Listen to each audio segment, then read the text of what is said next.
ব্লিঙ্কিটের pick up কীভাবে করতে হবে। তো আজকে আমি পুরো প্রসেস বলবো। প্রথমত ব্লিঙ্কিটের পিক আপ করা, অর্ডার অ্যাকসেপ্ট করতে হবে, রিচ অ্যাকসেপ্ট করতে হবে, কাস্টমারের লোকেশনে যেতে হবে,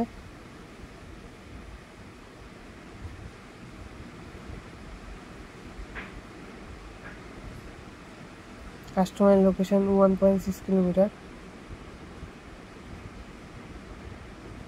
কাস্টমারের লোকেশন যাওয়ার পর রিচ পিক আপ করতে হবে।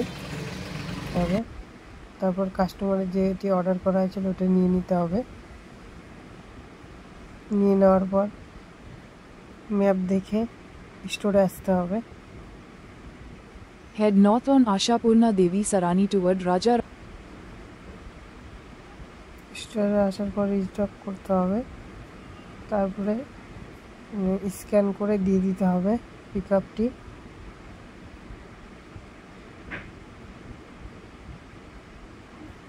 দিয়ে দেওয়ার পর অর্ডার ডেলিভারি করতে হবে। ডেলিভারি করার পর পেয়ে গেলাম 32.61 পয়সা। আর এইভাবেই কমপ্লিট করতে হবে পিক আপ।